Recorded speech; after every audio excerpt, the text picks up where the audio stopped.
All right, we're good. Let's see, we're good. Yeah, we're good. Yeah, We're good. yeah. All right, everyone, welcome back. We appreciate you guys watching. We definitely appreciate you guys' support, and thanks so much. I'm seeing a bunch of guys here in the comments. We apologize for being a little bit late, but we have some stuff going on. So today we're going to talk about home defense. We're going to talk about having a plan. We're going to talk about what to do, I guess, during, after, or before, during, after. We're going to talk about a bunch of things. If you got comments, put it down in the comments right here in the YouTube video, and I'm gonna address that as well. Now, if you're watching in different sites, like probably some people may watch it on Facebook, some people watch it in like Google Plus or whatever. Come into the channel and go into the comments of the video, because it's easy for us to keep up. If I start getting comments from everywhere, I won't be able to keep up with the comments. If you don't care about me answering your comments, then do whatever you want. So definitely, well, let me take it back. All right, let's do some intro. So we got Nick. Go ahead, Nick. Hey, what's going on, guys? Nick from Practically Tactical here. I think my link's in the description box. If not, don't worry about it. If it is, go check out my channel. If you like what you see, hit subscribe. Man, Dan is like cracking me up. All right, we got Mac. Go ahead, Mac. Yeah, I'm a Mac or Cabin 9mm from Battle Drill 6. You check out my channel. I'm hoping that you'll put it in the description box under there, so you can go and subscribe to that if you haven't already done so. But talking about home defense, I got a couple videos up on that as well that may go a little bit more into depth than what we can touch on tonight. All right, cool. I do have the channels in the description box. I also have General Banter. He may show up at some point, and we got the Alabama Owens, which, if you subscribe to his channel, he disappeared, and I guess he's back now. So we're waiting on you, Alabama Owens. But all right, so definitely appreciate you guys' support. So let's just start talking about this home defense. What to do before, what to do during, and what to do after. What do you guys think is some of the things that you should do before, just preparing for this type of situation? Have a plan. Nice. What do you think is that plan? What is part of that plan? I done videos on this, but let's talk about this plan that we typically talk about. Well, what do you think is the beginning of the plan? Well, okay. First, we're gonna have to preface it by saying there are so many different type of family situations, and all this type of stuff. By no means is one a be all end all. Plan for everybody. Everybody's gonna have something different, something that meets their needs and their situation. Having a plan would be, know your layout of your home. I think that's something that's incredibly important. Just know the layout of your home. Do you know? Okay, if for example, if something bad were to happen, where should I be at? For example, the way my house is located at, there's literally one fatal funnel that I can be everything that cares to me is on one side, and anybody that comes up that fatal funnel is dead. So that's, in a home type situation. Again, we're talking really basic stuff here.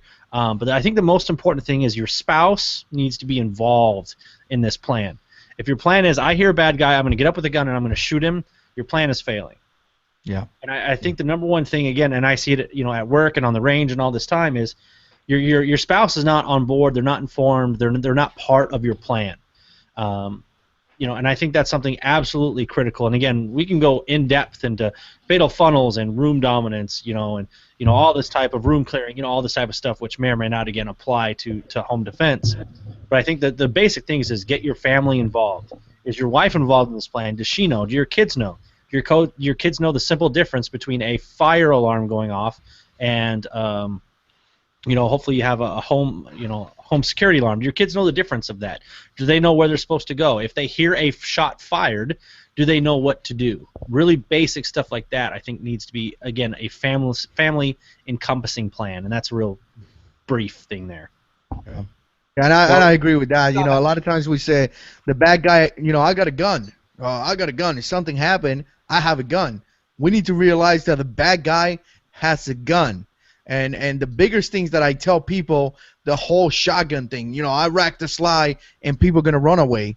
They may be a little bit true to that. You rack a slide and somebody may be like, oh, wow, a shotgun is about to go off.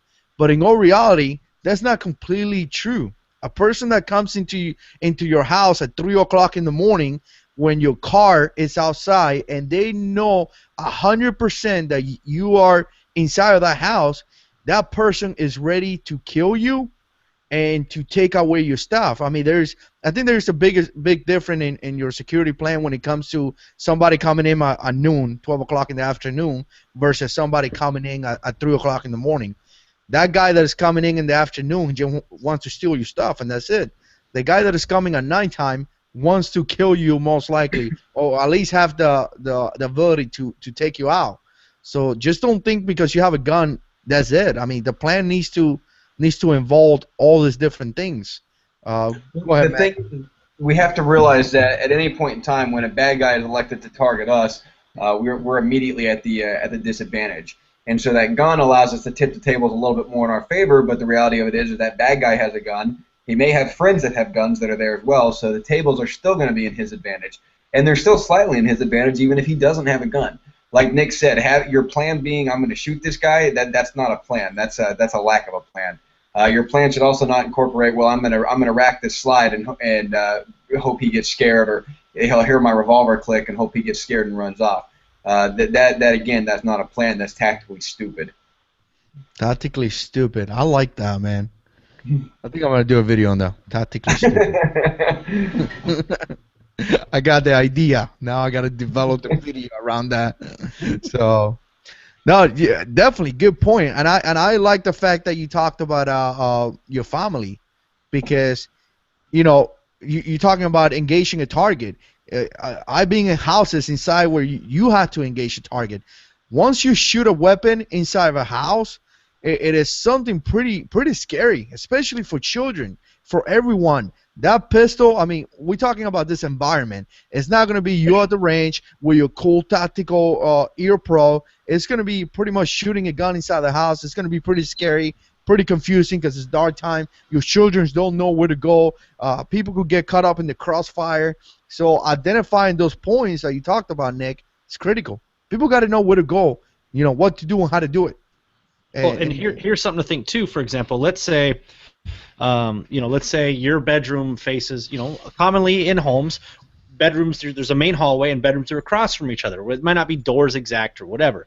But so if someone kicks in your door and you shoot, where are those rounds going? So like something really easy to think about is, okay, you drop down to the ground to change your trajectory. Very simple things, leaning or, dropping, little things like that to think about. Okay, if this situation happens, what do I need to do? What do I need to be cautious of? And again, too, you can spend so much time doing this too, and that's not necessarily a bad thing, but it's something that I think you got to put the correct amount of thinking into it. It's not that maybe hiding all these guns around your house is a great idea, so you can have quick access to all these guns. But again, having a type of plan to where, okay, this fallback, or this is what needs to be done, or okay, if he is in this side of the house, you know what? I cannot engage him because maybe a kid's room's back there. Again, when I'm talking about the layout of the house thing, it probably sounds stupid. Well, of course I know where everything is in my house, but do you know that what's in your room and what's in that room behind it? I think that's something that's really, really important to think about when it comes to a home defense type of plan. No, and that comes back to kind of there's three fundamentals I was taught one time that whenever any type of engagement happens, you always got to make sure that you see yourself, see the enemy, see the terrain, and that's exactly what you're saying. You need to know what the terrain is around you, whether you're in a house, what that house is made of, what's behind that, what are your bullets going to hit as they go through these walls. You need to see this enemy and see where they're at, what other capabilities they could have. Is it just that one guy that busted through your door? Does he already have somebody in your children's room? Do they have somebody down the hall that's breaking into your car? What's the deal? Where are they at? And run yourself through those scenarios on what is the worst case scenario. And then, again, seeing yourself. Where are my kids at? Where is my family at? Is there anybody else in the house? Okay, were my neighbors home? Is my bullet going to go through and hit them? And I think those are very important things that you keep in mind, is that we see ourselves, see the enemy, and see the terrain around us, so that way we're aware and situationally aware with what's going on. Mm. Yeah, and just real quick, shout out to all the guys watching. You guys are awesome, and man, it always amazes me. Some of the subscribers, man, you guys are just awesome. Thanks so much for watching. Share and like the video. Help us to spread the word if you want to. If you don't want to, you don't have to do it. So, but yeah, I mean, I think part of the whole plan and beginning of the plan is identifying all those things. You know, identifying ways that it's going to help you out face that situation, and that's what we're doing. You know, you like Mac said, the bad guys already have an advantage in you. They're gonna come in at a time of the day and in a day that you are not gonna be prepared for. You know, it's different when you go to combat. You dress up with your tactical ninja operator style clothes, and you go outside the base and you are ready for the fight. You have everything that you need in a lot of cases, to include, you know, surveillance and, you know, air support and all that, and then basic home invasion. Like, you don't know when it's going to come. So any little preparation that you make is going to help you survive that situation. And it may be very simple as just having a flashlight. You know, being able to identify the target, it's gonna be a good thing. If your flashlights don't have batteries, and something happened, I mean, I don't know what to tell you. You screw at that time. There is no time for you to change the batteries. So you need to do inspections. You need to inspect your gear. That's part of the whole before a home invasion kind of situation. I mean, that's just my point on it. It's funny that you touch on that, because a lot of people, they end up keeping their, you know, they if they finally elect to carry, or they elect to actually remove their gun from their safe. I know my dad, he was bad about that for years. He had a Beretta 9mm that he carried that he kept for years for home defense, and it was locked in a safe that was, you know, not even in the bedroom. And so it was kind of like, you know, how do you reasonably expect to get to that? But the big thing is people don't ever think to put that flashlight on their nightstand as well, and that's extremely important. If you can't make positive identification on what it is you're shooting, how do you know you're not shooting your daughter's boyfriend that just snuck in to go see her? There's lots of issues that come with that without being able to make positive identification, and so we don't just want to fire blindly. And that flashlight is as important as that firearm is in that gunfight.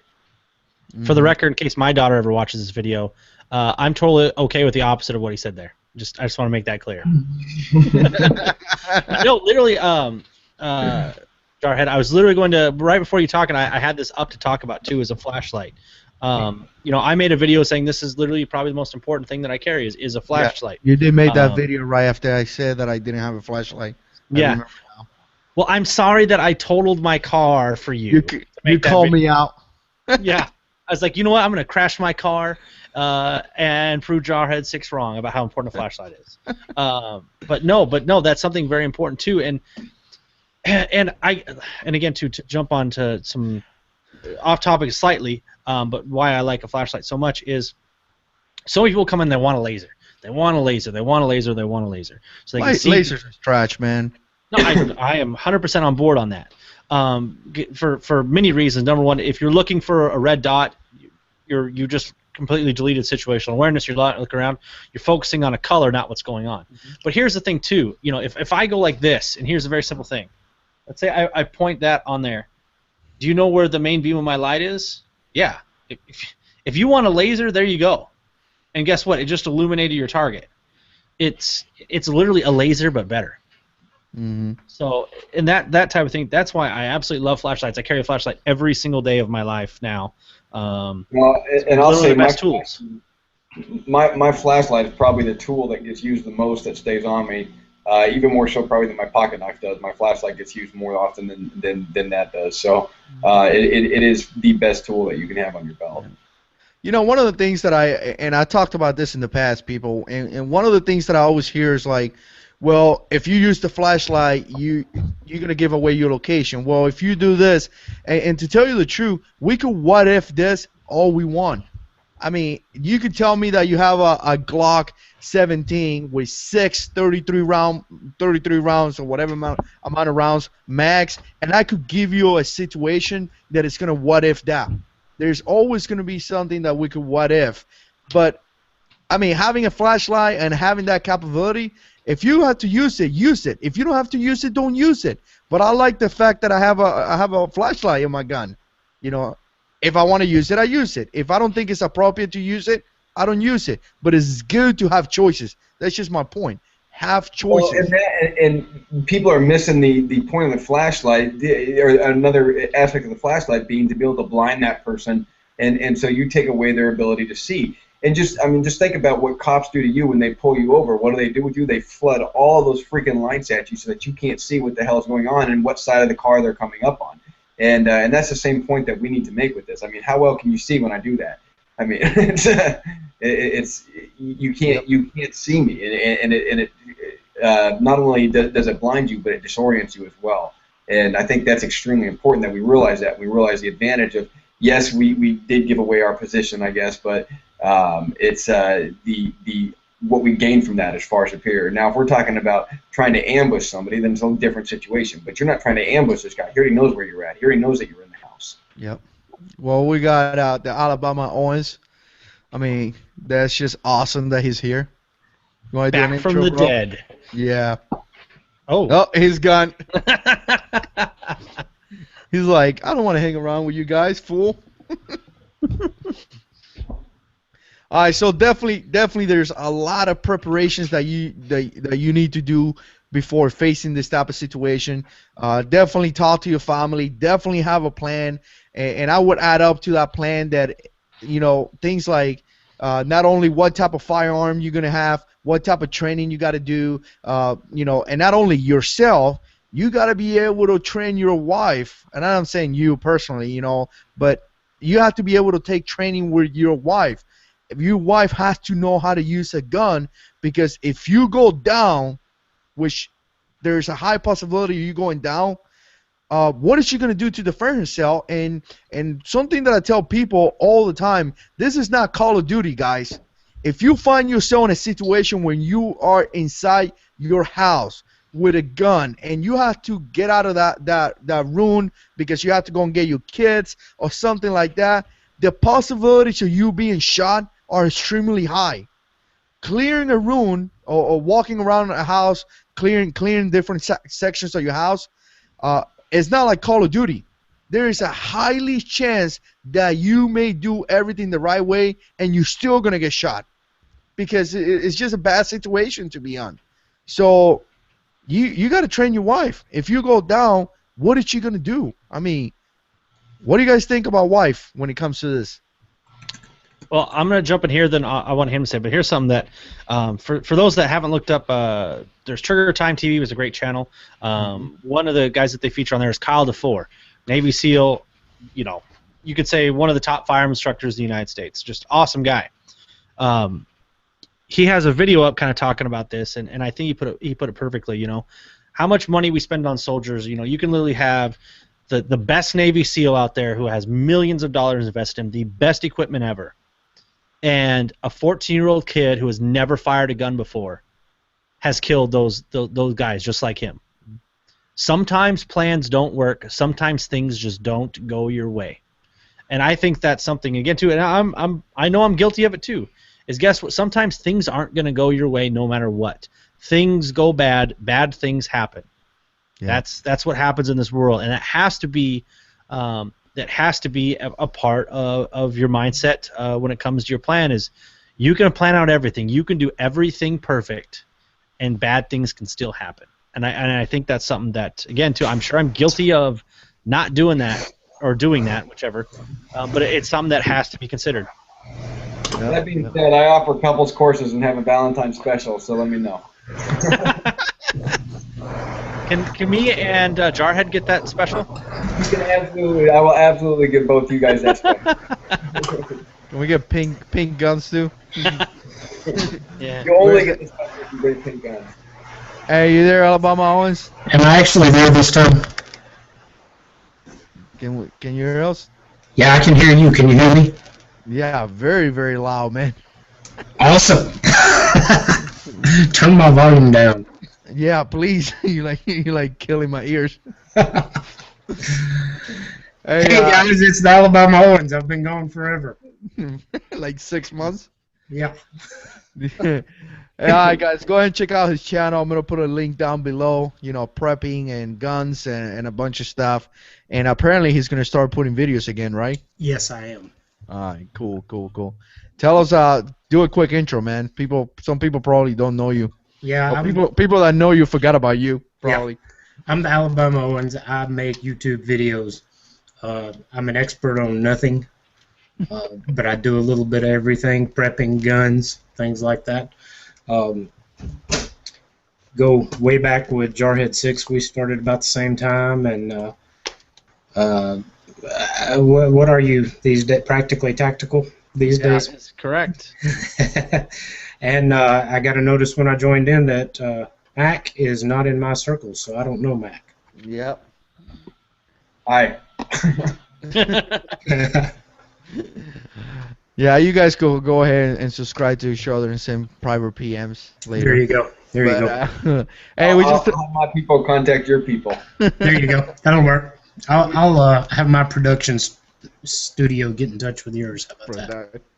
My production studio is busy right now, so. Oh man. All right, so we were just talking about pre things to do before a home invasion. Let's talk about some things during. So you sleeping, you hear that guy kicking that front door. What do you do now? Any of you Scream guys? very loudly. And flail arms. No. I try and do the kicking chicken. You know, and I saw a video the other day, and it was a very large channel here in YouTube, and I thought about doing a VR to that video because I thought the video was excellent when it came down to graphic and like 3 cameras and like a bunch of cameras, but I didn't agree with the video. I'm just not gonna do it because I don't like calling bigger channels out. I mean, I don't like that too much. I do it, but not too much. But one of the things that I saw in the video is that as soon as he hears the person, breaking that door, going inside the house, the first thing that the guy does is that he jumps out of the bed, he goes into like a dresser or something, opens it up, and it has a safe. Open the safe and take the gun out. And that's a big no to me. Your gun should be there. Like, you should be able to open your eyes and grab your gun. That's just the way I think about it. I don't think there's going to be time for you to jump out of your bed, go to the dresser, open the dresser, get your fingerprint or whatever, open the safe, take the gun out. I don't think you have time for that. I think you should be able to grab it. I would say not even time to open your eyes. Just grab the gun. Mm-hmm. Yeah, no, I think that's extremely foolish. And then one of the big things that I see a lot is people that actually they take their gun off while they're at home and they feel safe in their home, and it's astounding because when you look at the statistics, you're far more likely to actually get to have an incident in your house. So it's that's a significant problem for me. Your gun should be on you from the time that you wake up in the morning to the time that you go to sleep. It's like putting on your wallet. It just goes with your pants. And it's the same sort of thing should go with your gun. And then once you go to sleep, that gun goes on your nightstand, preferably in a holster, but on your nightstand or somewhere that's readily accessible. Yeah. If you wear pants, you wear a gun. Yeah, that makes sense to me. Now, the other thing that I saw in the video that I kind of was like, whoa, didn't really agree too much, was that the guy jumped out of his bed, grabbed his gun, now he started to clear his house. And, of course, this is a very large channel with very cool cameras, so it looks very cool. But in all reality, I'm not clearing my house. I'm not. The only reason why I will open that door on my house, on my room, is because I gotta go and get my children. But I would try to barricade myself and wait.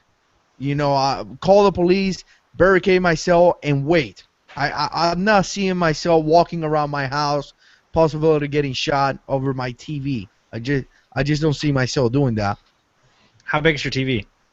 Like 42, 50 inches, something like that. Yeah, see, 42 you could get on sale Black Friday for $200. It might also depend on which kid we're talking about too, right? Yeah. No, I'm not going to criticize somebody. I believe that it's your house. You want to protect it. If you want to protect your house, go ahead for it. Just know that there's a large, a great amount of possibility that you may get shot over that. You just got to know that. And we talked about this on the last chat, Jarhead, in that if you're willing to not only risk your life for your television or whatever it is out there. There's nothing out in my house that's worth risking my life, and there are heirlooms that I can't replace, but there's nothing else that's worth my life other than my wife, and so that's a significant issue. But you also have to realize is that you just cost yourself $100,000 lawsuit for a television because you shot some guy and his mother decided to sue you. So that's even if you're not brought up on criminal charges, which you probably will be, but let's assume that you're not brought up on criminal charges. You're still going to have that civil lawsuit, and they're going to take some money from you. How much was that TV worth to you? Was that TV worth even a settlement of $20,000? Yeah, and and this is something else, and this is not a very popular opinion, if you want to put it that way, because we got a lot of channels that is all about like, yeah, I grab my custom Glock 17 with a flashlight and I kill that guy. And in all reality, that's not realistic. Just know that if you shoot a person and you kill him or kill her, you're gonna have to live with that. Shooting at a person is not as simple as some people say. Now, if it doesn't affect you as a person, I think you need to go and check yourself, because it should affect you a little bit. It's just for some of you guys say, I don't care. Well, I think you need to check yourself, buddy. But I don't really want to kill somebody over TV. That's just me. You know what I'm saying? I'm definitely with you there. Seriously, aside from the family, there's nothing in my house worth dying over. Shooting somebody over. Yeah, so I wouldn't recommend anybody to clear the house, mainly because as ninja operators that we may think of, we are, clearing a house requires a lot of training. I mean, clearing a house, there's so many blind spots. It's just a lot of training. It's not as easy as Call of Duty make it seem, guys. Maybe No, you do. I don't know about that, Mac. There is no way to clear a house by yourself and be able to provide yourself with 100% security and do it safely. It's just not possible. That doesn't mean you shouldn't know how to do it. You definitely should. You should definitely have the training and take the courses to understand how to do it. That way, if you do have to go upstairs and get your kids or your wife or whatever it is, you have the knowledge and the skill set to be able to do that. But there's no way to do it safely. So nothing in your house, there's no monetary value on anything in there that's worth that. And the reality of it is that you should have insurance. Insurance will cover all that crap. Well, and something too is, taking something, again, to stop a guy from stealing your TV. It's you're not putting yourself in a win situation. You might win the fight, but you're talking about court and legal fees and all this type of stuff, and you're going to lose your firearm no matter what for during the investigation, and you're not putting yourself in a win situation. You're not putting the odds in your favor of the outcome being good. Yeah. So at the end of the day, I don't care about my TV. If I hear mess with my gun safe, maybe. But other than that, if as long as I can secure the important part of my house, and just for I'm fortunate. The layout of my house is very advantageous for me for a home defense situation. I can literally there's a fatal funnel. You come up the stairs, you're dead. It's pretty simple. You can vocally say that. You come up here, you're going to die, or I'm going to try to make that happen. Right. So if I wanted to get into your house, how would I go about doing that? Well, you have to get through my alarm. So, plus a very, very scary terrier. I mean, she's just ferocious. And probably being a terror. Huh? I said, don't shoot me. I'll be the guy in the ski mask walking out with your TV. You won't be able to go inside my house. The police is going to protect me. Yeah. Here's something to think about too, though. Is there's a lot of stuff you can do on the outside of your house too to make it not advantageous. I did a show on home defense, and they don't pick out the houses that look like they're secure. They're gonna pick out the houses that look like that it's an easy hit. It's an easy thing to do. So something to think about too. If if you have no lighting on your house, maybe the way your house is directed in your neighborhood, the way it points, or there's a lot of little things. If you got a lot of shrubbery stuff, you got what makes at least make it looks like an alarm system. I'd recommend having an alarm system as well. There's a lot of things you can do to where it's just not going to look like a good place to go to. Mm-hmm. Right. Now, Well, I'm not saying that you have the giant thing on your door saying, ammo's scarce, we don't do warning shots, or I'm not necessarily saying anything of that. Not that it doesn't hurt, but you're telling them you have guns, so that is a plus and minus thing to think about. But right. And something that you hit on, and I'm sorry I've been out of the YouTube game too long. I don't know Practically Tactical if I can call you by your name. Or you can say Nick. Yes. It's okay, totally Nick. All right. He's not. So many handgun things have newbie anymore. changed. So many things have changed. Exactly. But Nick, you hit on a really good point that a home security system, guys. Nowadays, you can self-install a home security system, and actually a pretty decent one for less than $300 easy. And so you can have your house set up. It may not be the monitored system or anything like that, but you can have something that when you go to bed at night, you lock the doors, you set that security system, and if the door opens or if a window opens, there's going to be a siren blaring in the house. And you don't even have to set it up because, I guess the guy who owned this house before we moved here, they had it, and they actually knocked on my door, and the dude was like, "Look, you guys wanna?" The guy that owns, the seller from the security company, whatever security company is, but he was like, "Do you guys wanna activate it?" And I said, "No, I don't have it. Me personally, we don't have it. So if you know my address now, you know." But, NSA. But he was like, "Hey, look, even though if you don't have it, put the sign out there." He actually put a sign. So as a deterring way, just looking at that sign, the bad guys is gonna see a sign, and it's gonna be like, "Oh man, they have an alarm," and just probably carry on to a different location. So, and in all reality, we don't have an alarm, but that sign could be a deterring. I guess that's my point. Yeah. You can buy them on Amazon for like $3. Mm-hmm. Also, go because we have them. There's nothing wrong with having cameras. D-Link, D-L-I-N-K. They make wireless routers and stuff. If you're just looking for some basic wireless cameras to put in your house wherever, there's a couple cheap ones that are $30 that don't have audio, that have video. You can set them up to record stuff or take pictures every time. Then they have like a $70 model that records in color as night vision, and they're wireless. You can have them, anywhere that has a power outlet and has a wireless signal. You can set it up. You can view it online. You can view it on your phone. That's cool, dude. So if you have a D-Link router, makes it even easier, but it's not required. So go look at their website. They have a bunch of different cameras, and again, you can put an app on your phone and stream it to your phone. Really easy. Can you make a video on that? Sure. Your YouTube I guess channel. the point with it is one is what is your life and your family's life worth as far as your investment into your security system, whether it's an alarm or guard dogs or whatever it is and what's practical for you. So I think that's part of the issue there, is just deciding that. What gets me is when people say, well, I don't have the money for an alarm system, I'm just going to shoot anybody that comes in. So you don't have $300 to spend on an alarm system, but you have $100,000 to throw in a lawyer fee. That one doesn't make a lot of sense to me.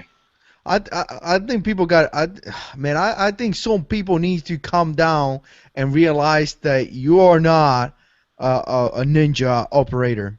Like, calm down, buddy. Just because you went to the store and you bought yourself a SIG P226, or like your Glock 17 has like whatever color, like pink or whatever, that doesn't make you like the best guy out there. Even the best guys know that there's going to be vulnerability, know that it's going to be situations that is just going to go wrong. So, like, yeah, I hear that all the time, Mac. Like, people are, I'm going to grab my gun and take care of business. Most likely, the business is going to take care of you.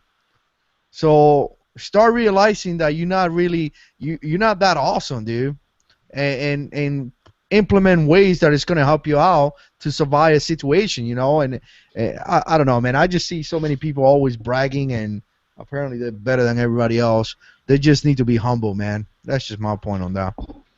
No, I agree 100%.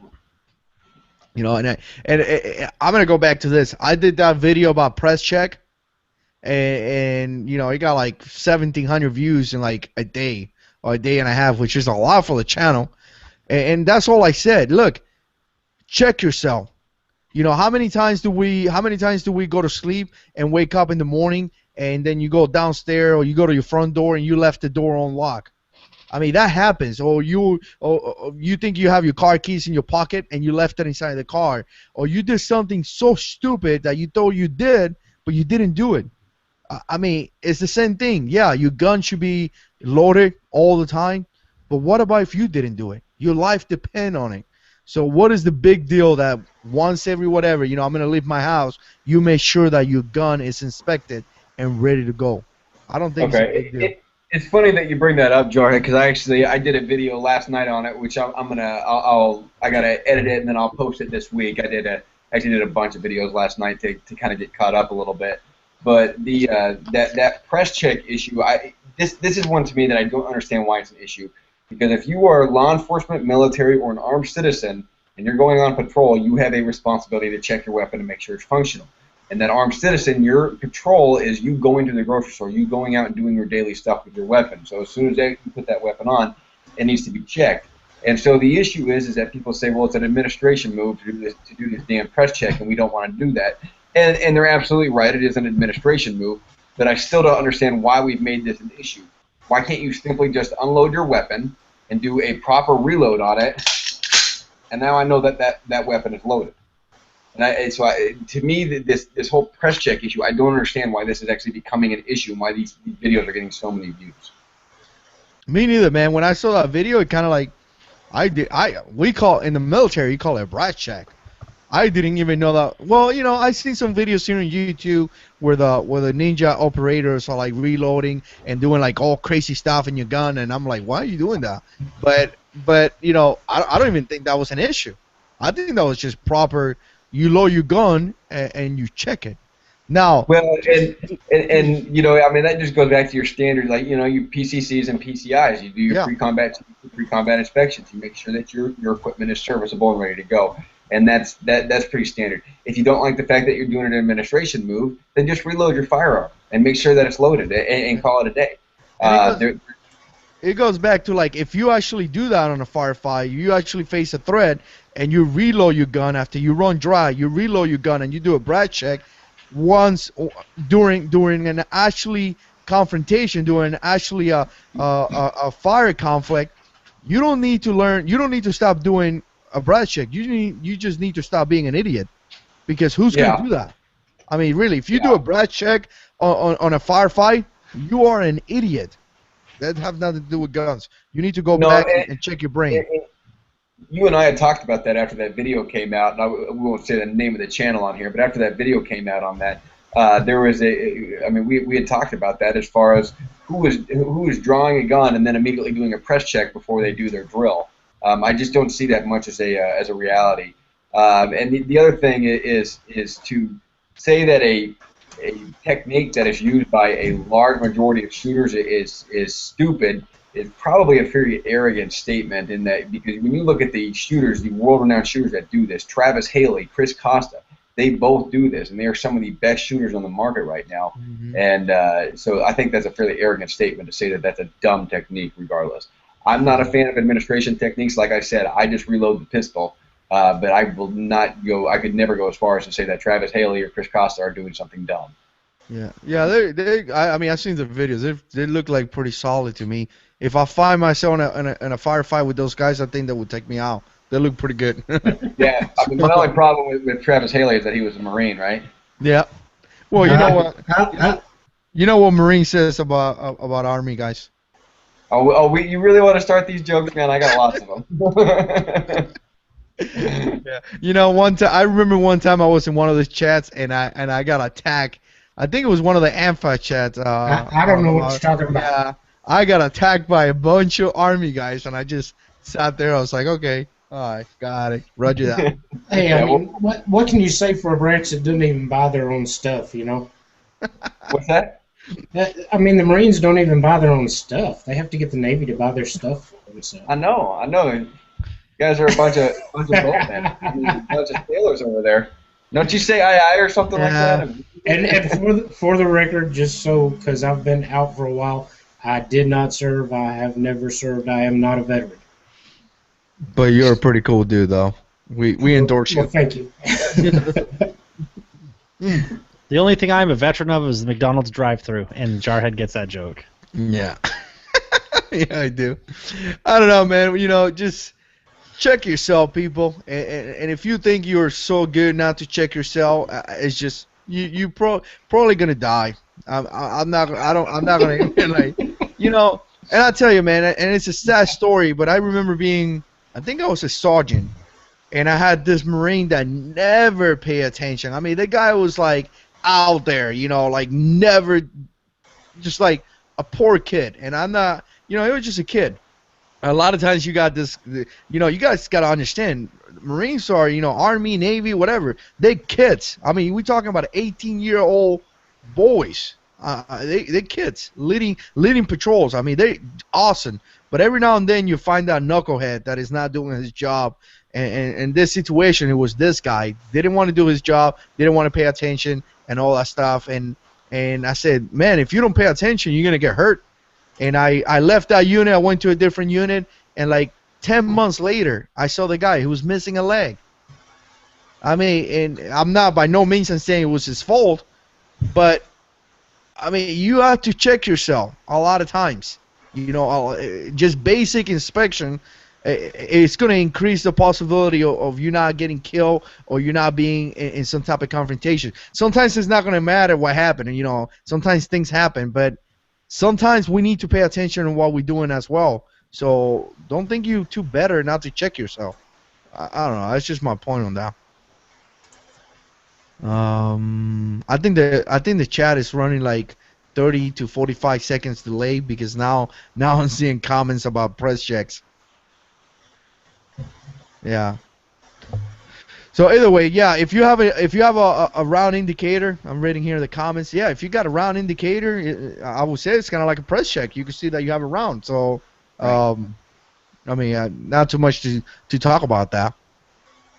I think a round indicator. I think a lot of it depends on the structure of your round indicator and how it works. But at the end of the day, a round indicator is a mechanical device that can and will fail. And so I think if you're going to use a method, the press check is definitely better than using that round indicator. But if you're going to do a press check and you're not going to just re-rack your slide, then use that round indicator as well as that press check, and that way you build that muscle memory and that habit for doing it when it's dark out and when you can't see the chamber. Mm-hmm. Cool. All right, so going back to the whole during a home invasion kind of thing. Definitely, I mean, you guys concur. Definitely don't be walking around your house. No. And lasers, you know, Nick was talking about lasers, and I say I don't like lasers. I definitely agree with everything that you said. I think lasers is just one of those things that I don't want to be concentrating on a little being or whatever going around the house. Now, with that said, that's what works for me. If lasers work for you, maybe you use them. You know, that's when training comes around. But it doesn't work for me. I wouldn't recommend them. What do you think, Mac? I think lasers definitely have a viable place in the tactical community. For one, it's about the only real way to actually be able to shoot at night with night vision goggles on. So if you're military or law enforcement in some respect, if you're going to be shooting with night vision, lasers are really about the only way to do it. Yes, you can have the optics light up, but that extremely inhibits you in your shooting when you're using the optic with night vision goggles. It just doesn't work very well for a lot of reasons. I probably should actually do a video on that, but I think lasers are a very viable aspect when you talk about that. The other aspect that lasers come in handy on is for old guys. You know, we got Bama over there. He's a little bit aged, and he's those older eyes. It helps people, and I'm just messing with him. We're talking people that are significantly older than him. that as your eyes start getting aged and get out of whack, and you have trouble seeing those sights and focusing on those sights without your reading glasses on, that becomes. And another aspect of the laser as you get older, you know, that amplifies that shaky hand, so you can see how much your hand is shaking. That's why I don't like them. Yeah. Yeah, I don't. So the really the last thing on there too is that I think lasers are realistically they're a backup sight, and you have to understand that your sight, just like any other component on your weapon, can break, especially if you're using fiber optics, which are probably the more delicate of some of the quality sights out there. Fiber optics tend to break the most, and that laser gives you a viable backup for that sight when that sight goes down. So those are If I have a shotgun, I don't have to aim, right? well, exactly. Yeah, no, I mean you can pull a shotgun. You just gotta fire it up in the air twice. Joe Yeah, Biden said. Well, and honestly, I'm probably going to catch some flack for this, but for me, you know, I've never shot at a live person, but from talking to people that have, when it comes down to it, you're not going to be lining up sights, and that's why training and muscle memory is so important to me, because you should be able to draw and present your weapon and be on target without even using the sights. You need to find, in my opinion, you need to find a handgun that you are comfortable enough with that when you present, you know that you're on target. Mm-hmm. You know, and I can help you find that handgun, Bama. It's called a Glock. Actually, they make them. Yes, sir. 26 for me. There we go. I got one of those around my ankle. That's cute, though. Well, knowing that we're showing Glocks, I show my Glock too. I actually shoot the 26 better than the 19 or the 17. So my Glock's bigger, so I win, right? Well, you win in both cases because you got the 42 too, so you go into the two streams. There you go. Although I'm pretty excited about seeing that 42 when it comes back from all the cups and stuff that you do into it. I'm gonna be a true operator with a 380, man. Mm-hmm. I don't want to say I'm gonna single-handedly take down ISIS with a Glock 42, but I'm not saying it. Well, and here's I'm probably buying a Glock 42 in the next month because my wife actually wants one. But I mean, I'm still going down for the car CW 380, man. I think that's a sweet 380. Now, Jarhead, I swear that 6 months ago you said you were buying a 42 in the next 6 months. Oh yeah, but I went. I went, dude. I got an issue with guns, man. Like I went to buy an Oper, and I bought a Ruger 1022. Then I went to, every time I go to the gun store, I get something else. Now you haven't been around for a while. I just got an M&P 45. I did hear about that. No, he's not telling the truth. No, he's a total 45 guy. And now I got a car CW 45 as well. So with 245s now, and you prep 9mm. So what are you going to do? He's selling all of his 9. Yeah, no. Here's the fact, guys. You have to have your guns that you prep for. If something happens, me and my wife, Glock 17, Glock 19, and I got a couple of 9mm guns. Now, when it comes down to those 45, that's just for fun. I like guns. So, I mean, the M&P 45 is just awesome, dude. It brings a smile to my face. Next he's going to be stockpiling those Mosin Nagants and putting a bunch of ammo away for him. No. Hey. Toes. That's a good cheap prep, man. I am going to pick it up because I think on the label it's about 3 something. What's that? I said that's because you were there when they first came out. Yeah. All right. But Jarhead 6, if you're gonna switch to 45, I'll you know an address in Alabama to ship all that 9mm to. Oh no, 9mm is the way. But I do like that M&P 45 though.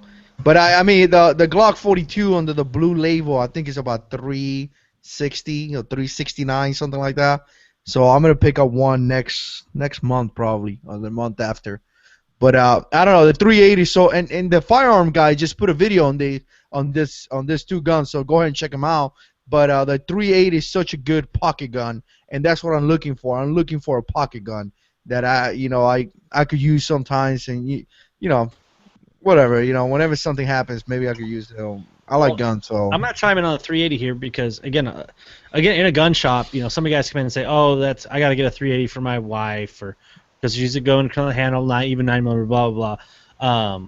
I do actually, for those out again, shameless plug, go to practicallytactical.com. I actually write some stuff that's not up on YouTube or my show, and I did one on 380 because for those who know, my brother who's been on the show, former First Cav, is an EMT near San Antonio. And his second shooting victim he took care of was a guy shot by a 380. And I have a picture of him. He took a picture of the exit wound, and it's no joke. And it's a ball ammo round. And it penetrated from his wrist all the way up to his elbow and exited. So that is a good, from the picture, 13, 14 inches, 16 inches of flesh penetration and exiting. Now, granted, it was a one-man gunfight, but, again, if you look at the 380, are you going to be taking it out to 50 yards and any of that type of stuff? No, that's not what the round is designed for. However, is it a great backup round? Is it in close proximities? Absolutely, it's a good round. Now, is 9mm? Yes. I'm not saying 380 is the best round. All I'm saying is 380 when used right is a good round. No, and I agree with you there. I think a 380 realistically is the smallest round that you should go with for self-defense. But I would definitely not feel undergunned if I was stuck with a 380 in a gunfight. You guys know me, I like a 9mm, but I would definitely not feel undergunned with a 380. And I think people that talk about the 380 and say you're not going to be able to take anybody down with that round, they really don't understand a lot about terminal ballistics because, you hear it number of times in any firearms community is that pistol rounds are not killing rounds, they're stopping rounds. And so the reality of it is what can we take down with a pistol? And that's when we start looking at the advantage of the 9mm as opposed to the 40 or the 45. And we could, I'm not going to start the caliber debate now, but so that 380 is definitely not a round to think that you can get shot by and be okay. And if you think that, we can hold you up to a challenge on that. For the record, we don't have to get to a caliber debate. It's 9. Yeah, exactly. I agree. 9. I know that might hurt Jarhead's feelings here in the 45, but no, I said it many times. 9, easy to prep, very effective. Is easy, they don't cost so much money. Easy to shoot. 9mm is the way. And I got to tell you guys, priority after you buy your combat and home defense, kill ninjas, fight Chinese people coming from the sky guns, and after you get those guns. There's nothing wrong with enjoying, an MMP 45. I'm just saying. Yeah, but I think you said you still don't have an upper for that complete lower. Yeah, that's true. Right? Yeah. Okay. Just don't me out. But I will help Nick out a little bit here. I'll help him with his plug for Practically Tactical. Regardless of what he looks like, he is actually semi-literate and does write some decent columns on his website there. How's that, Nick? That was... I can't believe that I didn't have to pay you for that. Hey guys, I gotta jump out of here. I appreciate you inviting me to the chat, Jarhead, and thanks again for being here, guys, and for bringing some good conversation to the group. Hey, give a shout out to your channel and your Facebook page. Yeah, you can look up my channel. It's just Caventry 9mm. I don't know. I don't know how this damn thing works, man. I hope it's at the bottom of my screen somewhere for you guys to view it. But it's in the description box. Yeah, you can put it in the description box. But again, we're on Facebook as well. Come out and train with us. We're located in Nashville, so you can give me a call. Right now, we're setting up some mobile classes for 2015. So if anybody's interested in mobile classes, we have those as well. Oh man, you're just 2 hours north of me. Cool. Oh yeah. Yeah. Well, come on up, man. I might have to do that. I have to. Brother. Hey, Bama, I'll get on there and check out some of your videos tomorrow and subscribe to your channel as well. Cool. Good talking to you, man. Thanks for coming, man. All right, guys, take care. All right. Hey, and Jarhead 6, seriously, if you want to get rid of some of that 9mm, I got a new toy. I got a new toy, and it's eating through rounds, man. 30 rounds in one stick. And so, seriously, I'm in desperate need of 9mm. That's the operator status achieved. Yep. Booyah. And by the way, totally fake cam. Oh yeah. Just a hand grip. People don't know that, man. You people bought two. You can't just shoot that. You need two. You need one in each hand if you're gonna shoot that. Mm-hmm. Actually, when I did actually live in Nashville for a while, and I was in a convenience store and had one of these held to my head Wow. during the robbery. So ever since then, I've wanted one. That's the most messed up thing ever. You know you have issues when somebody put a gun to your head and you're like, man, nice gun, dude. Yeah. Hey, I really like that Mac 10. I'm gonna have to give me one of those. That is cool, man. Yeah, but you know, to go back in the whole 45, I went to the store to pick up a CW 380, and I like the 45, so I think it was $329, and I just bought it, and anyways, man, I'm gonna buy more guns. I love guns. You just been hanging out with the firearm guy too much. Yeah. Well, Dan is a big 9mm fan too, and he does have that new, well, not new, but the CC P07 Duty. That is a sweet pistol, and that is gonna come to my collection soon. Oh, speaking about the firearm guy, just put a comment. Yeah, I saw that. Okay. So, all right, so going back to home defense again, I appreciate you guys watching. Thanks so much. There's a few guys here that you guys are always here. It just motivates me to continue to put videos. But we're talking about during, and anything else about during. I mean, what's the major key points out of this one? Pretty much don't. I mean, for me, will be, of course, you got to be prepared and don't be hanging around the house thinking that you are a ninja operator. Try to barricade yourself with your family. Call 911. And maybe, more to the plan, maybe have a call sign so like that you don't shoot the police coming to your front door or something like that. But I wouldn't recommend anybody to clear their house. That's just me. Well, and something I'm going to throw in too, and again, I'm not saying that they're not deadly, but handguns wound, long guns kill. That's when you just look at the straight form of ballistics of this thing shooting anywhere from 1,000 to 1,200 feet per second versus a rifle that is anywhere from 2,000 to 3,000 feet per second. Again, I'm generalizing. Don't hold me to a specific number. Big difference in ballistics there. So just something to think about. It's not going to be, again, I'm not saying that it couldn't, but a one-shot kill, yeah. Yep. And then, maybe to move us along here is number two is after this all goes down, to kind of move us on here, what happens maybe after. You might have to look at laws. Do you need to actually provide any sort of assistance to this guy before police get there? Is that something that you need to do? And I just realized That's a good question, bro. During all this stuff, somebody should be on the phone trying to get the police there. Somebody, that needs to be a step involved in, getting the firearm, setting up your plan, enacting, calling out, operation operate, plan Zulu, and you form the V wing like from the Mighty Ducks or whatever. But somebody needs to be on the phone contacting law enforcement to get them on the way. Again, they're not going to get there to deal with that situation, which is why we're talking about this. You have to be involved in your home defense plan. The police aren't; they're going to be there later. But that is something that needs to be on the phone with, so they know. And again, too, make sure to be passing on for information of, hey, my husband is here. He has a firearm. That's important information to look. If the other person's armed or not, whatever. There's lots of other information that can be passed on as well.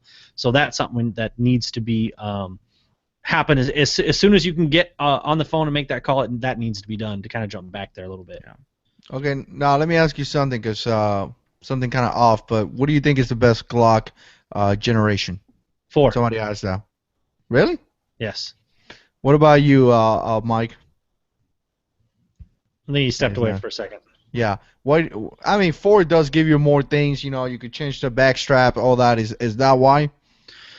Well, if originally when 4 came out, yes, I think there were some issues. I'm not going to deny that now, but there's the new recoil spring and stuff. I think 4 is the way to go. Again, I rock my Gen 4 right here.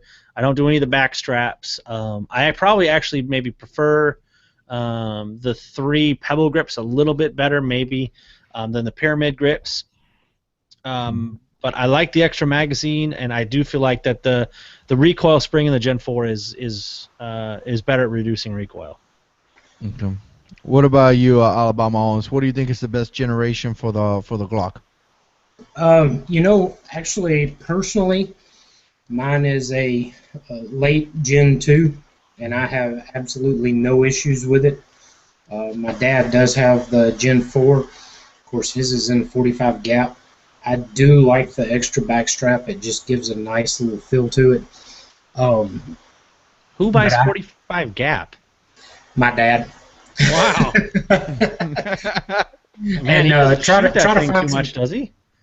No, try to find some self-defense rounds for that in anything reasonably priced. What Yeah. about ball ammo? Around here, you have to order it online. Okay. You know, I don't think I mean, both of my Glocks are Gen 4, and I haven't had an issue, but I don't think I know enough to I don't have enough experience to compare them both. It's a Glock. They typically work pretty well, so I haven't heard anything Well, bad on it. Now, I did heard that shooting the Glock, the brass may hit you in the head or the face kind of thing. I did put a video on that because it happened to me like one or twice. But again, I've been in so many shootings and things like that, even in training, you're always going to get burned with some type of brass. It happens. right. So, Well, and honestly, I had to go Gen 2 because I wanted the OD green, mm-hmm. and so that was the only OD green I could find. Yeah. And for the records, I got the MMP 45 because it was a trade. So that was the trade. That was what the guy had, and I got it. But now that gives me a reason to buy the MMP 9. So, which I Or already trade the 45.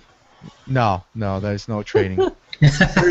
There's some guns in my collections that are up to be traded, but there's other guns that they were never gonna go anywhere.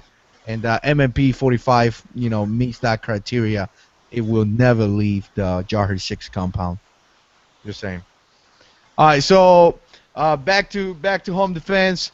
I do agree with some of the things that you said. Talk about medical situation, and that's something that I see. Sometimes I see in the movies, and we watch a lot of TV. Sometimes me and my wife, and I think about that. It's your responsibility to provide first aid for a person after you find yourself in that type of situation. Now, I think, and I've seen this with the police, I think it is the police responsibility to provide support. You shoot a person, you should provide some type of support, and you should be trained to do that. We saw the guy in New York, Mike Garner or whatever. Yeah, it was Mr. Garner. The police choke him out, and then they left him there waiting on EMS. I don't know. I think there's some things that they could do to help out. But as a home defense kind of thing, I wouldn't recommend you to provide any type of support because you never know if it's going to be another suspect. You may shoot somebody in the chest. Now you're trying to put some type of pressure in that wound. May be somebody else coming. So, I mean, me personally, I don't think you should give any type of support. I think you should barricade yourself. If you shoot a person, you should still be there until the police arrives.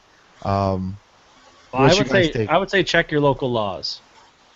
I want to feel like to say that there are some states that have laws to where if you can provide medical assistance, you're required to.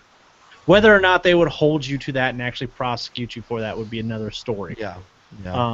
But that could also be that could be a moral dilemma. Are you okay watching let's say you shoot and he goes down, whatever? Are you okay with watching a man die?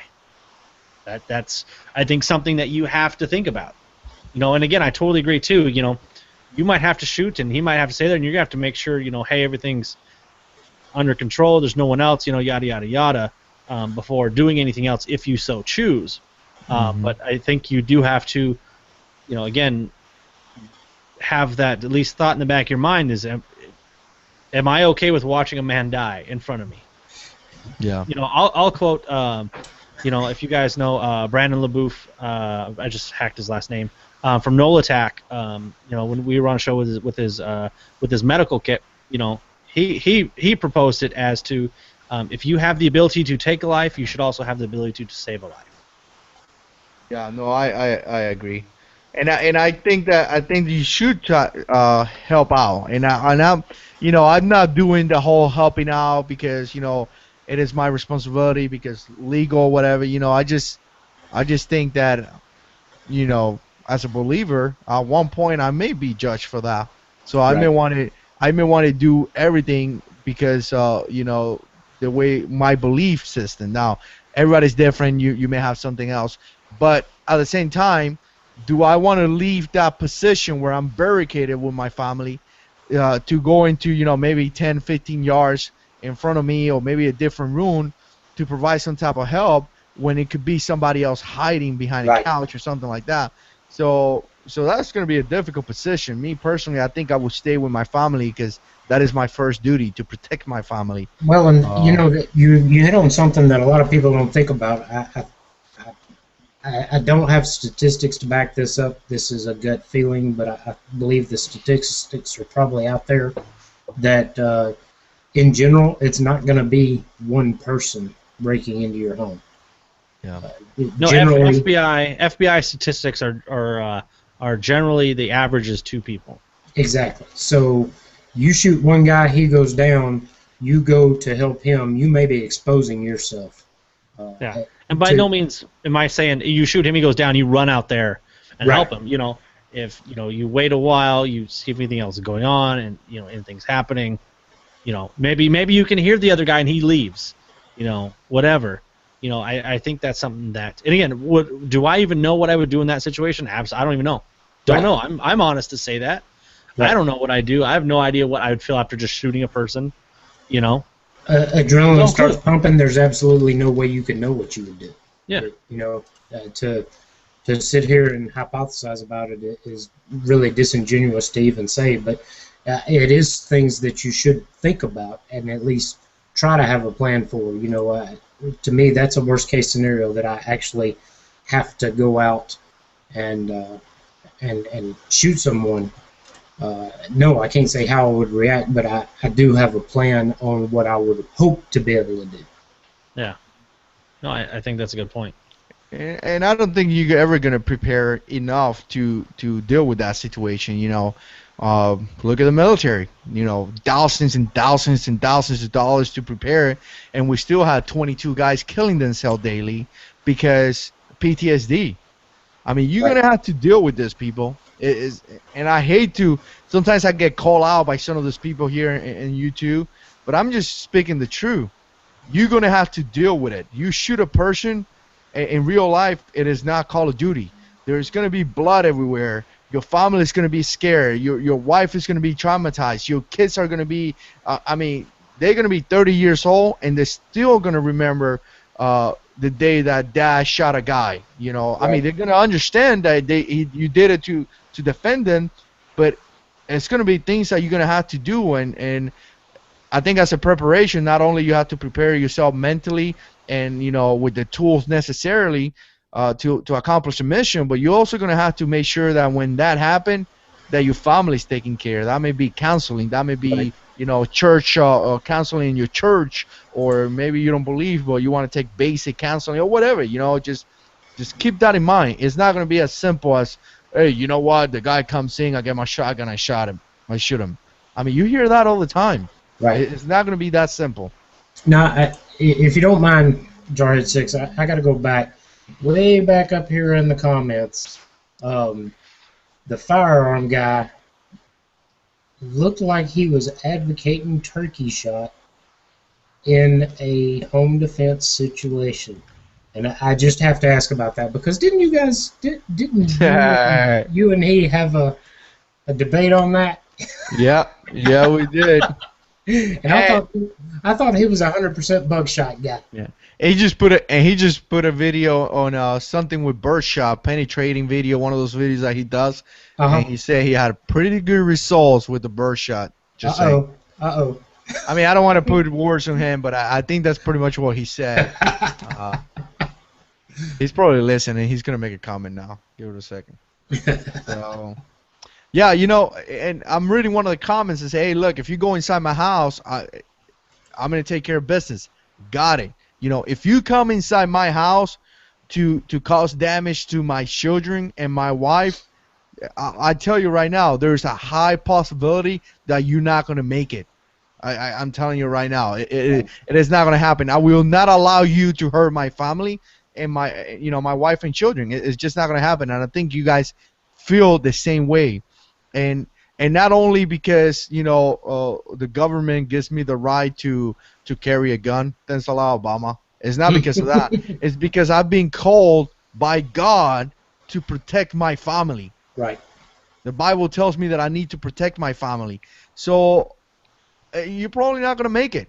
But at the same time, I need to think about all those aspects. I need to think about preparing for it. I need to know what to do, how to do it, how to protect my family. That is not only get my Glock 17 and shoot a bad guy. Protecting my family may be taking my children to have counseling because they're going to be emotionally disturbed for many years. I remember when I was like 9 or 10, a police officer shot a guy and killed him right in front of me. And I mean, I'm 33 years old, and I still remember that. Parts of that. I remember the police guy shooting the guy and the guy hitting the floor. So just keep that in mind, people. It's not as simple as we think it is. Right. Well, and I'm going to call back to an old AmFile chat, and I think it was Ted that said this. Yes, if myself or my family's in danger, you better believe it. But am I going to shoot a guy over a TV in the living room? Mm-hmm. You know what? I can replace that TV. I got insurance for that. If he gets that and starts getting out before I realize what's going on, buddy, for him, he got a TV. Yeah. And you know what, man? A lot of times I talk about this and I keep repeating this because I actually get some people that get really pissed off and either dislike the video, which, dude, you disliking the video is not doing anything to me. But just FYI. But send me PMs or this and that, and I'm not gonna subscribe to you or this. And, okay, bro, if you don't want to, it's fine. The channel, the JH6 channel, is about me, and like I said, I'm not. I don't do a show. I'm not making a show. This is my lifestyle. This is how we are. And you guys are the same. Like, we like guns. We like prepping. We talk about things that we like. We are not experts. But a lot of times you got the guys that, oh, yeah, I'm just going to kill this guy and I'm going to be okay. And the reality is that I seen people getting shot. And, I've been in those type of situations. I seen dead people. We got hit with 2 car bombs. Not 1, 2. As a matter of fact, December 22nd of 2004, we hit a car bomb that devastated 7 Marines, burned them alive. So there are some things that you are not going to forget, and they're going to shape your entire life. And you know what? Call me whatever you want to call me, but I'm not going to shoot a guy over a TV. Right. And if you don't think I'm operator enough to subscribe to me, then go away, because the reality is that you don't really watch my videos. You're not my fan. You're not part of this community that I'm trying to build. So if you want to dislike the video and go away, see you later, buddy. But I'm not going to shoot somebody over my TV. Now, over my family, yes, I'm going to do that. Now, at the same time, I'm not going to criticize you. If you want to go downstairs and protect your TV, that is your right. Good for you. Just be advised and know that walking around your house at nighttime with a bad guy, it is not like Call of Duty. There is a high chance that you're going to get shot. Just know that. And you're not going to respawn. Yeah. There's no radar map. Yeah. I know you have your cool Remington 870 with a cool tactical light, but possibly it's a high chance that you're going to get shot. I'm just saying, dude. All right, so I misquoted Dan. He was talking about manhug. He was talking about turkey shot, not bird shot. So he's clarifying there. Which, yes, turkey shot is quite a bit different than a regular number 7.5 or number 8 bird shot. But isn't turkey still a bird? It is. But there you go. Remember he said what he said in the video. He was like, "It is meant to kill birds" or something. It's meant to shoot birds. He made a comment like that in the video. I remember that. Yeah, but 7.5 or 8 is more for a dove, a smaller bird. So I get where he's coming from. Yeah. I'm sure everybody checked out the Firearm Guy, but if you haven't, go and subscribe. He's one of my favorite channels on YouTube. So he's a pretty cool guy. Puts some really good videos. Plus that Glock 42 and CW38 is a good video, and he has a sweet collections of cars. Man, he has a lot of cars, pistols. I love them. So, and I gotta tell you, man, I like cars, man. Once you touch a car, especially the trigger, man, those pistols are nice, man. I really like them, me personally. So, Well, one of these days, I'm gonna give me one. I'm telling you, man, the trigger and that and those pistols is it's just amazing, man. I'm a big fan of cars, and I give it to a Firearm Guy. He was the one who told me get a car, and I got it, and I'm really happy with it so far. Go get a Glock. Go to octriggers.com. Spend $35 on an adjustable Glock trigger. It'll make one of the again. Then guess what? You can go to Glockworks, get their competition spring kit, their Z4 race connector. You can literally have one of the best striker-fired triggers on the market and spend less than $60.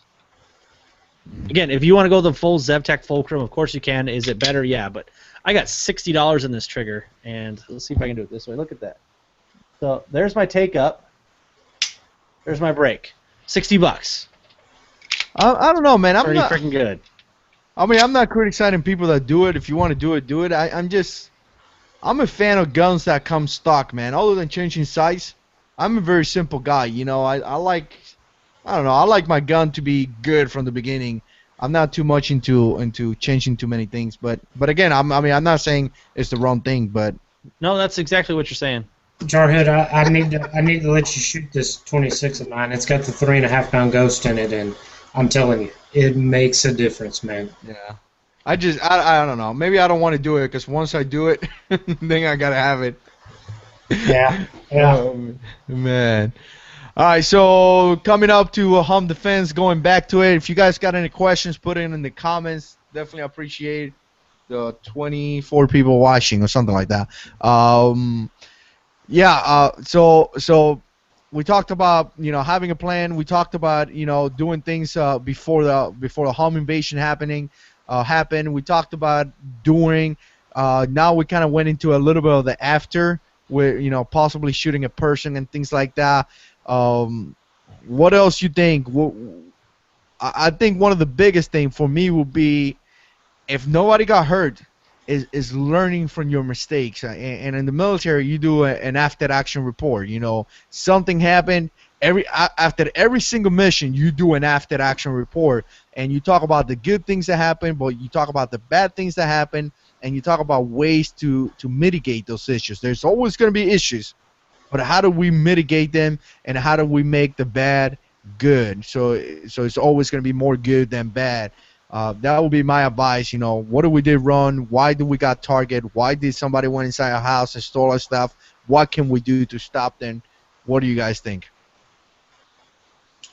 No, I agree completely. Hopefully, you're never going to have that after-action report. But anytime you've got anything like that, and honestly, even now, granted, I know you're going to get eye rolls and probably complaints from the spouse and from your children, but drills as a family.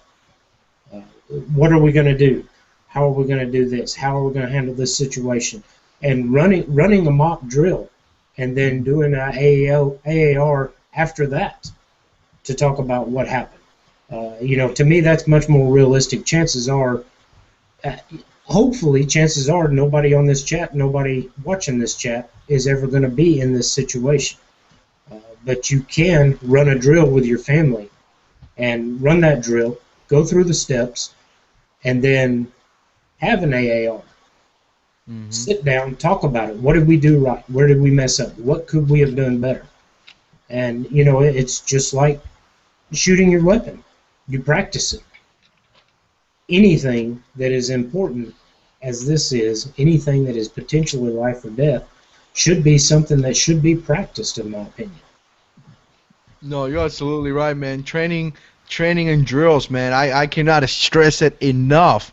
When I was on a ship, 2007, USS Kearsarge. We used to call it Queersarge, and then USS Gunstahall for the Marines watching 22nd Mule. But anyways, when I was on the ship, we used to do men overboard drills all the time, man, and it was so annoying. At 3 o'clock in the morning, they would sound that alarm, and everybody had to run to a specific location. They had to do accountability, and they legitimate did accountability of the entire ship in like minutes. I mean, it was to the T to see who was missing, and yeah, drills, man. How do we do this? What to do, especially with young kids. I mean, try to tell your 6-year-old that he needs to come here, when you're shooting a gun. Like, what to do. Right. They're going to be scared. They don't know what to do. So you got to talk about that and about that. And you hear people all the time saying, well, you're scaring the kid. I don't think you're scaring the kids, man. I think any man that fails to get a gun to protect his family and fail to have a plan, you're legitimate putting your family in danger, and you're neglecting your job. And I'm not criticizing anybody if you don't have a plan or if you don't have a gun.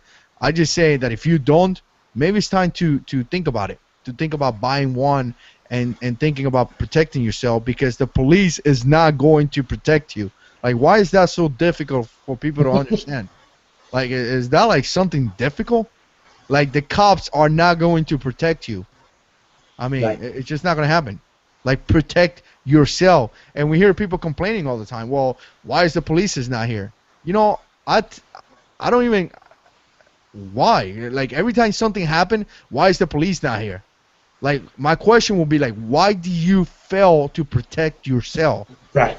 Right. Well, and that, just think about it in logical terms. How many people are on the police force in your area? What percentage of the population is that? Mm-hmm. I guarantee you it's a very small percentage. They can't be everywhere. They can't help everybody. And that's why the good Lord gave us, as heads of household, the responsibility to care for our family. Yeah.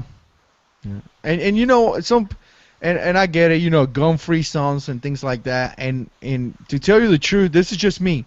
If I walk into a place and there's a sign that says I cannot bring my gun, it's kind of like, as a husband or parent, if you don't want my wife there and you don't want my kids there, I'm not welcome there. If you don't want my gun there, I am not welcome there. So I don't want to be there. I'm not going to do business with you. Now, I'm not going to lie. There's at least once a month, that I have to go inside the base, and you can bring a gun inside the base, and I don't have a choice. I have to go there, pick up medication and things like that. So, but that goes back to situational awareness, all that stuff that we talked about it. But again, if you don't want my gun there, I'm not going. So it is your job to protect yourself, not the police. But I get it when some states and things like that don't allow you to protect yourself, and that's when we need to speak, we need to fight, and we need to bring that up. But we need to do it the right way. Like, man, it really upset me when I see these YouTube channels, F this, F that, we need to F in changing this, and F that, and we need to do this. Like, what are you doing to make it different? You're acting like a fool. You're not making it different. I'm sorry, but acting like a fool. The same thing bothers me when I see a guy getting arrested for open carry or something like that, and the first thing that he says is like, I'm a military guy, 20 years in the military, F this, F that, I served my country for 20 years. Like, really, man, acting like a fool? You spent 20 years in the military, and you still acting like a fool? Man, I'm just saying, dude. You think after 20 years we would have teach you how to speak properly and how fight the fight the right way? Right. I mean, I'm just saying, dude. Maybe I'm out there. Well, I remember I had a really awesome point to make and I forgot it. I did too. I once I start talking, I have to finish because TVI is bad and you forget what you're gonna say, like completely. What was I saying? I found my point. You were talking because you said TBI and reminded me. Okay, so you got to go on base. Mhm. I have to go to work every day to a gun-free zone. But you know that to me that doesn't relieve my responsibility to be prepared. Um, do I have on me? Actually, I just took it off earlier because reason I was late was we were opening some Christmas presents with the kids and um, using my trusty Gerber Fast Assist that came from the Practically Tactical show. Um, I've been that searching for that knife, by the way, and I cannot find it. they discontinued it. Ugh. But you know, okay, I'm in a gun-free zone. That Gerber Fast Draw is in my pocket. On my bag, I have no less than two less than lethal weapons on it. And JH6, forgive me, but I'm going to make a shameless plug here because there's people that haven't seen my channel. I demonstrate one of them on my channel. It's a flashlight taser gun, and I'll tell you what. Yeah, That's when you taste yourself. I remember that. Yeah. I tell you what, it's not going to kill anybody, but if you're up close and personal with a bad guy, it's going to get them off you. Yep. Well, I've been tased before, and I went through the I think it's called the X26 instructor course, and getting tased is not a joke, man. I do got a video on the channel about that, man. Yep. I just want a bunch of Marines here in the comments. I got like at least 4 Marines. Got a couple of Army guys. All you guys. I got love for you guys too. I mean, it's just awesome, man. I got to tell you, man. I love all my subscribers. You guys are awesome. But I don't know. Maybe it's just me sometimes because all staff sergeants. Sometimes I remind how cool it was to be a Marine. But I just love when I see Marines, man. You guys are just awesome. But again, I'm not being mean to anybody else. Army guys, 50 Stitches still. Army guy, very cool guy. Go and subscribe. And I got a bunch of Marines in here too. JX6 Out, the Delaware Patriot. I got Master Sergeant up there. Forgot his channel name. SBMC Baker. Definitely appreciate you guys watching. Semper Fi, all that good stuff. But all right, so. What else? What else we got here for home defense? We kind of going into a bunch of different things. I remember I had a really good point, something else I want to talk about, and I completely forgot it. I'm trying to remember it. It's not coming back to me for whatever reason. No. I mean, to kind of do like a summary, if we will. I mean, it is a multifaceted plan. Again, the plan of I have a gun and I'm gonna shoot the bad guy. That's not a plan. You have to have, okay, what do you think of outside the home? Again, and this is something stupid, but lock your door. Lock your door. It's really not that stupid because honestly, growing up in rural Alabama, that's not something that people did. No, same here. And again, too, I've had many, many different firearms instructors on my show. Many, many of them have been police officers as well, and they'll tell you. People don't lock their doors. That's how most robberies are. Nothing was locked, or they may have thought the door was locked, but there's something else unlocked on the house. A lot of times they don't have to break in. Now, I shouldn't say the majority of that, but there is a far great portion of robberies that happen when people just don't lock up their house. That's step number one. There's stuff you can do on your outside. Again, Mac put it on great to where if they get in your house. You're behind the ball here because so many more elements are in their the ball is in their court then. They have the advantage once they're inside. And again, you need a plan for that. If something goes down in your house, you need to have a plan for after that. The police are eventually going to show up. What is your plan? And now that reminded me of my point. I can't remember exactly where it was, but if you go to episode 50, we're talking with Jeff Lubin from Arm Dynamics, who has a great YouTube channel, by the way, as well. You remember those episodes, man? You wrote it down on something? Like, I don't even remember, video, whatever that I do. When you write show notes for every show, you remember this stuff.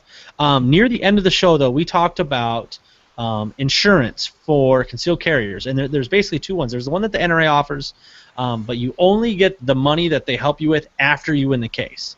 There is another type of insurance, though, that helps you during. They give you like a lump sum in the beginning, and then if you win a case, they give you more money after, and they open up, they spend so much money on expert witnesses and all this stuff for you.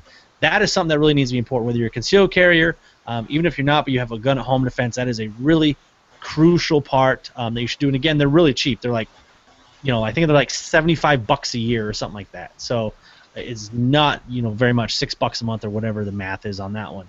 But that's something to do too. Again, that's end of episode 50. We talk about that. He's semi-literate and he can do math. Yeah, it's a magic show. But that was something that is really important there. And again, that's something I've been slacking on too. And again, it's $75 a year for one person, or $90 a year for a couple. And again, I can't remember the name of it, but it's in episode 50 near the end of that one there.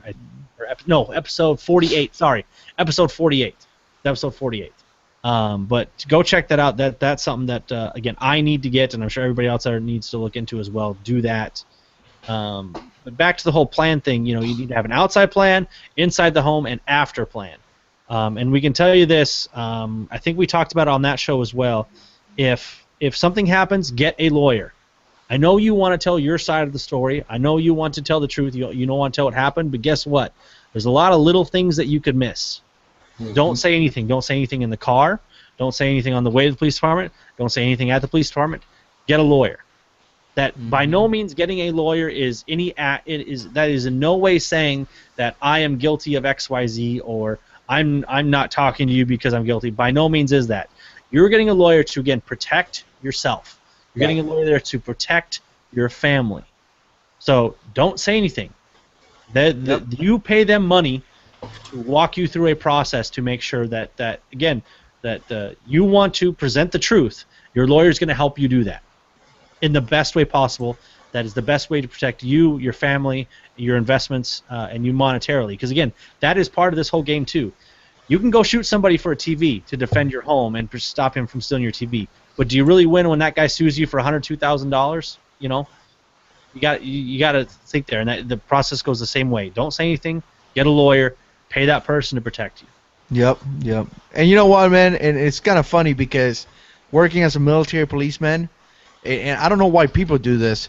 A lot of times, you walk into a domestic, things like that I respond to: domestic, child abuse, larceny, stabbing. I went to a couple of stabbing, suicide, and all that stuff. And sometimes you put a suspect in the back of the car, and it's funny you saying that, and they tell you everything that happened. They just speak, and you got to understand, you have rights.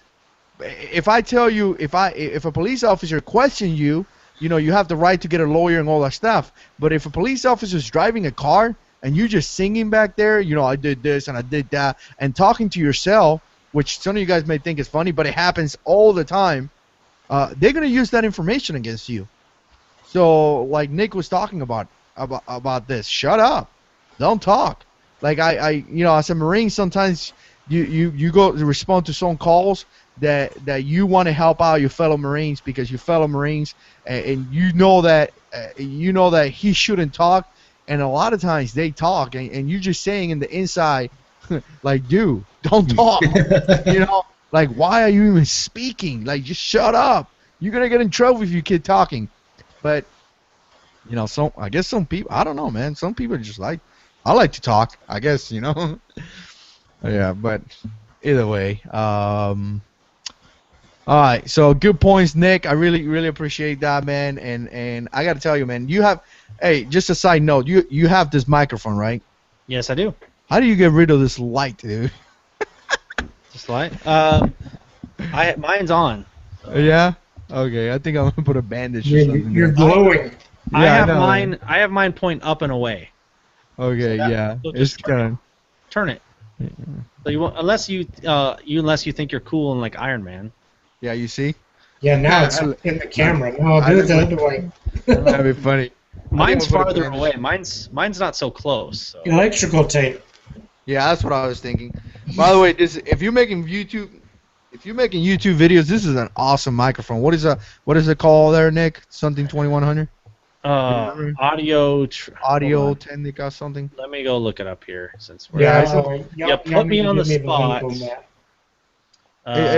It's about $50, and it works really well. It gives hopefully it gives a better quality to the 50 things. bucks. Audio Techna ATR 2100-USB. Yeah, Fi- Amazon 50, about. $50, man. I'm here with some highfalutin guys. You know, you're talking to the guy that does his YouTube videos on his iPhone. So Yeah, dude. You know what? I did too for a while, and if you're starting, if you remember that, if you're starting to make YouTube videos, and if you're using your phone, use a tripod, but don't listen to people, man. People will always criticize, like, hey, JH6, your audio is this. Hey, JH6, your tripod was moving. Hey, can you do this? Can you use a different camera?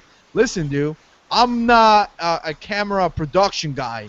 I was a Marine for almost 12 years, and you know, they don't teach you how to set up things like that in the Marine Corps. So sorry, man.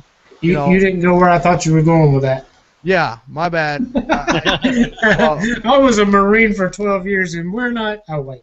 Yeah, I mean, if you see that cool JH6 thing, it's because Tony from Butch Hunt hooked me up, so I appreciate that. Now, I mean, I'm getting better with the editing, but still, you know, it's very, very basic, man. I don't have that cool stuff, man. So, anyways, we're freaking going back and forward on this. Anything else, guys? I think we're about to cut it off. We've been doing this for a minute, an hour and 35 minutes. Hopefully we pass some information. I definitely before I do a close up, Alabama Owens, you got anything you want to pass? Not particularly. I've been out for probably about 6 months now. I had some guys that helped me out and threw up some videos here and there. I've been trying to keep about one a month up, but I'm planning on trying to get back up to speed here where I'm getting a video, at least one video a week up.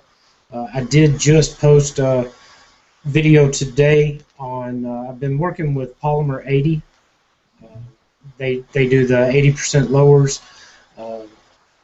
Awesome product, and Lauren had sent me a sample of their new polymer lower that they've got, and it's actually a nylon impregnated lower. And guys, this thing is tough. If you haven't seen it, I did a torture test on their first version, the Phoenix, and I'm working right now on a torture test on the Phoenix 2, which just from working it and milling it out, it seems like it's a much tougher lower than the original Phoenix was, so I'm really looking forward to seeing how this thing holds up. So be on the lookout for that, and just for upcoming videos on my channel. Obviously, I've got a couple of new toys that I haven't shown off that I'm hoping to get some videos out. So just stay tuned, and I appreciate all my subs that have stuck with me while I've been gone a little bit, and you guys are great. Cool, man. I'm glad to see you back, man. I kind of missed you, but you know, keep that.